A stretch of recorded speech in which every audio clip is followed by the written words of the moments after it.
kuna mtu ambaye alikuwa anajulikana kama kada wa Chadema, Ali Kibao, alitolewa ndani ya basi, halafu akaenda akakutwa amekufa kwenye msitu. Ali Kibao, wakati ule picha imetoka, nilikuwa sikumkumbuka. Baada ya kuzungumza na wenzangu, kumbe ni Ali Kibao, Ali Mohamed, mtoto wa Sheikh Mohamed Ali. Alikuwa katibu mkuu wa Baraza Kuu la Waislamu Tanzania, BAKWATA. Na wakati mimi nasoma chuo kikuu, Sheikh Mohamed Ali alikuwa pia mwanafunzi, aliingia Machwenzi, alikuwa anasoma sheria chuo kikuu cha Dar es Salaam miaka 1970. Na Ali Kibao alikuwa mwanachama wetu wa CUF. Tulifanya naye kazi sana katika wilaya ya Handeni. Nadhani Masudi Muhina yupo hapa, atakumbuka. Tulizunguka naye na tulimteua katika baraza kuu. Wakati ule tuko katika jengo lingine hili, tulimteua kuwa mgombea wetu wa ubunge jimbo la Handeni. Katika taratibu za kurudisha fomu, siku ile ambayo ya kurudisha fomu hakuonekana. Baadaye alitueleza kwamba alitekwa, alikuja siku ya pili, muda ukawa umeshapita. Kwa hiyo alikuwa mwanachama wetu wa chama cha CUF miaka ya mwanzoni ya 2000, na alikuwa mgombea wetu wa jimbo la ubunge wa Handeni. Kwa hiyo masuala haya ya watu kupotea ni lazima serikali yape uzito unaostahiki, na uchunguzi unapofanyika taarifa zitolewe. Kwa mfano hili swala la marehemu Ali Kibao, je, uchunguzi umefikia wapi? Kuna watu wote ambao wamekamatwa wanaohusika na swala hili? Kwa kawaida unahitaji watu wakipotea mnaendelea kufanya uchunguzi na kutoa taarifa ikiwa kama wameweza kuwa wamepatikana. Lakini vile vile baada ya matukio ya watu waliokuja katika kusikiliza kesi ya Mheshimiwa Tundu Lissu, mwenyekiti wa Chadema, kuna baadhi walikamatwa, na hapana shutuma kwamba wengine walitendewa mambo ambayo hayastahiki.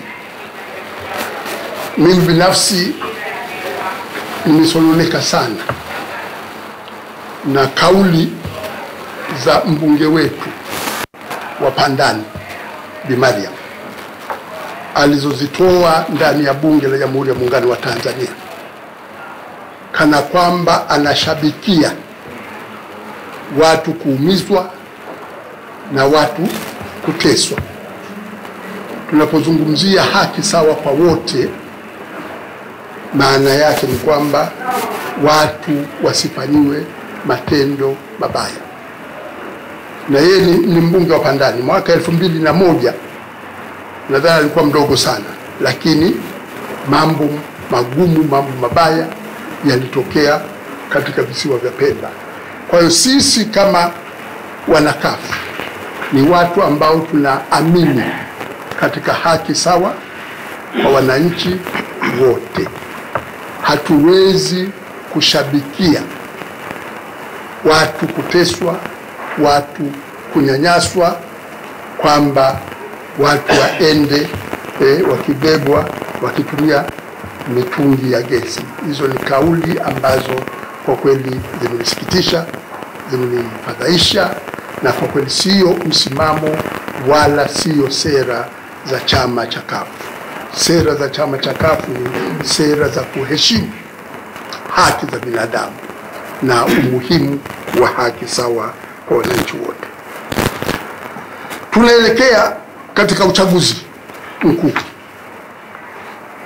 Tulitegemea kwamba uchaguzi mkuu wetu huu kwa safari hii, baada ya mazungumzo tuliyofanya ndani ya baraza la vyama vya siasa, basi unaweza ukasimamiwa baada ya kuwa tumepata tume huru ya uchaguzi ambayo ina watendaji wake, lakini hayo hatukuweza kufanikisha kuyapata. Lakini pamoja na hayo, kuna mambo ambayo yanaweza yakaboreshwa kuelekea kwenye uchaguzi mkuu. Kwanza, daftari la kudumu la wapiga kura linapokuwa limeandaliwa, washiriki wote katika uchaguzi, hususan vyama vya siasa, viweze kupata nakala ya daftari la wapiga kura. Mwaka 2015 tulipata daftari hilo, lakini mwaka 2020 hatukupata daftari hilo. Lakini pia pana kasoro ambazo zinavunja hata sheria za hivi sasa, kwamba kuna kuwa na kura feki wakati wa uchaguzi. Hatuhitaji uwepo wa kuwa na kura feki katika uchaguzi unaokuja. Kuna ucheleweshwaji wa vifaa vya uchaguzi, na hata katika uchaguzi wenyewe kuna wakati uchaguzi unafanyika, aliyeshinda hatangazwi, anatangazwa mwingine.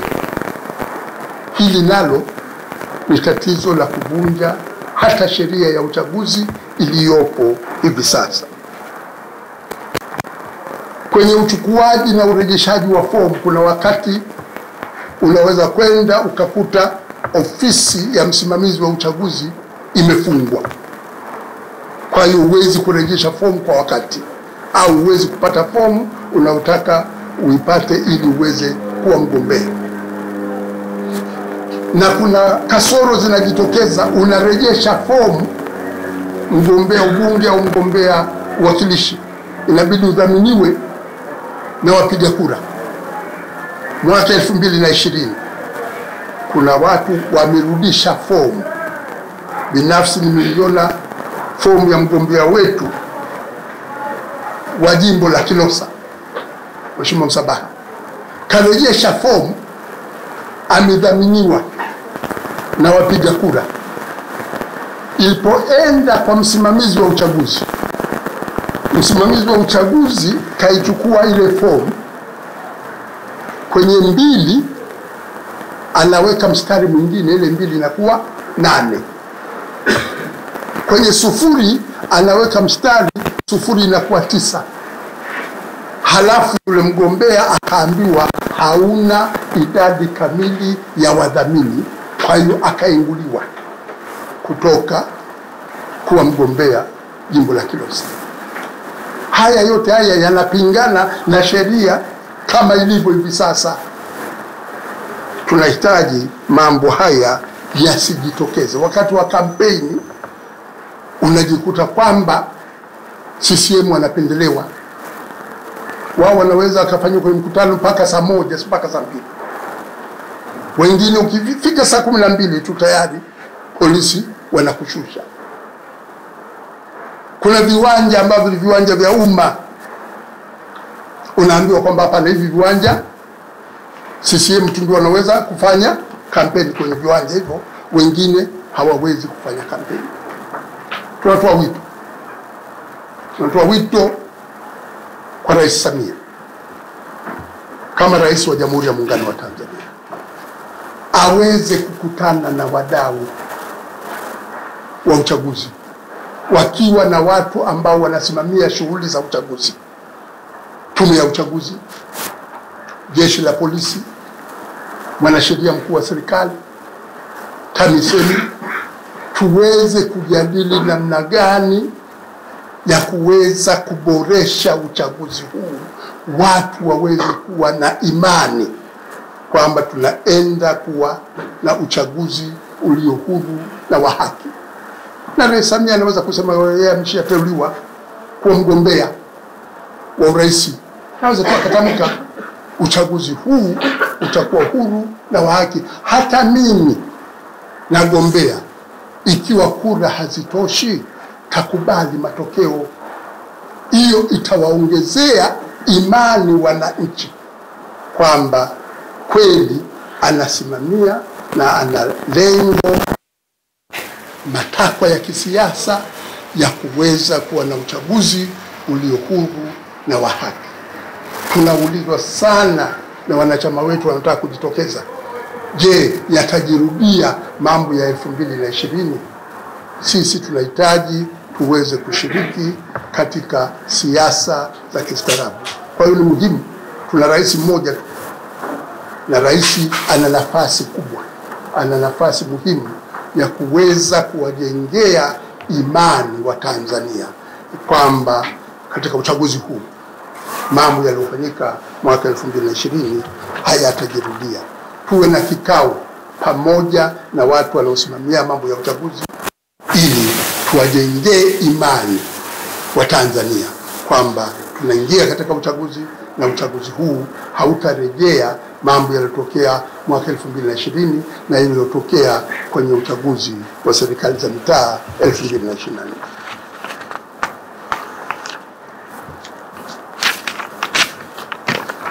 Katika kikao chetu hiki tutajadili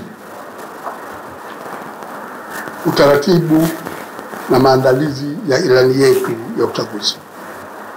Hata hivyo, Watanzania wamo katika hali ngumu ya maisha. Hali ya maisha ya Mtanzania wa kawaida ni hali ngumu sana, na kwa kweli ukifanyia utafiti, hata takwimu za serikali sasa zinaonyesha hali hiyo. Ukitazama kipato cha wastani cha kaya, matumizi ya kaya, takwimu zinazoandaliwa na Taasisi ya Takwimu ya Taifa zinaonyesha kabisa katika miaka mitatu mfululizo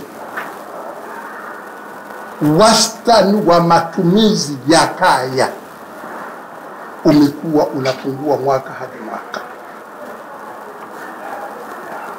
Vijana hawana ajira.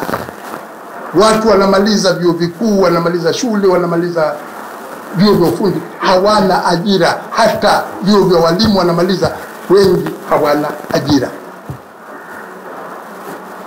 Na watu wanajibangaiza. Na nchi yetu ina rasilimali za kutosha. Tumezungukwa bandari, tuna bandari, tumezungukwa na nchi ambazo hazina bandari.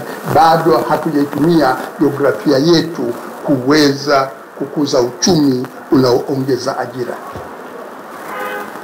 Gesi ya baharini imegunduliwa miaka nenda miaka rudi, lakini mpaka hivi leo bado hatujaanza kunufaika na gesi hiyo.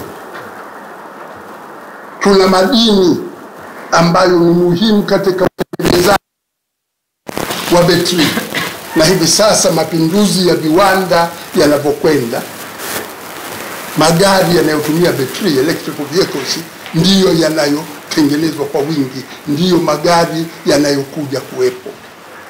Lakini bado hatujaweka mikakati imara, pamoja na kwamba tuna madini ya kuweza kutengenezea betri hizo. Tuna graphite, wangwa, tuna nickel, tuna kila aina ya madini, na tunapakana na Kongo ambayo ina madini kwa wingi. Kwa hiyo jiografia yetu sisi tukitumia vizuri inaweza ikawa chanzo cha kuweza kuongezea vijana wetu ajira. Kwa hiyo tutajadili ilani ya uchaguzi ya chama cha CUF, maandalizi, na hoja yetu kwamba kila mwananchi wa Jamhuri ya Muungano wa Tanzania ana haki ya kuwa na kipato cha msingi. Kipato cha msingi, basic income, universal basic income nchini Tanzania iweze kuwa ni jambo ambalo linatekelezeka kisera, na watu waweze kwa kukuza uchumi, kuongeza ajira, waweze kuwa na uhakika wa kupata kipato cha msingi cha kukidhi mahitaji ya maisha ya karne ya 21. Kwa wajumbe wa Baraza Kuu, tuna ajenda za kutosha kabisa. Tunahitaji muda wa kuweza kuyajadili mambo haya, na vile vile safari hii tunahitaji kwenye kila halmashauri, kwenye kila wilaya paweze kuwa na ilani ya uchaguzi ambayo inashughulikia kero na matatizo ya wilaya hiyo. Kwa hiyo kwa kujua, kwa kuzungumza na wananchi na wakazi wa wilaya kero zao na matatizo yao, na kwa kutumia akili mnemba, siku zonaita akili mnemba ni artificial intelligence, ukiyaeleza matatizo ya eneo ukaipa ChatGPT au DeepSeek, inaweza ikakupa ndondoo za kuanzia namna gani ya kuweza kushughulikia matatizo hayo, halafu ukakuza na ukatazama ukatengeneza ilani ya uchaguzi inayojibu matatizo na masuala ambayo wananchi wa eneo husika yanawagusa.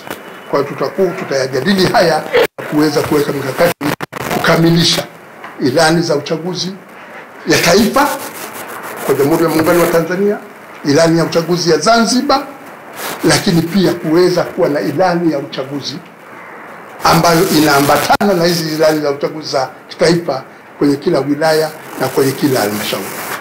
Tuna kazi kubwa, na wakaribisha tuweze kuendelea na shughuli yetu hii ya kuyajadili mambo haya. Na washukuru, nasema asanteni sana, na nafungua rasmi Baraza Kuu la Uongozi la Taifa. Asanteni sana.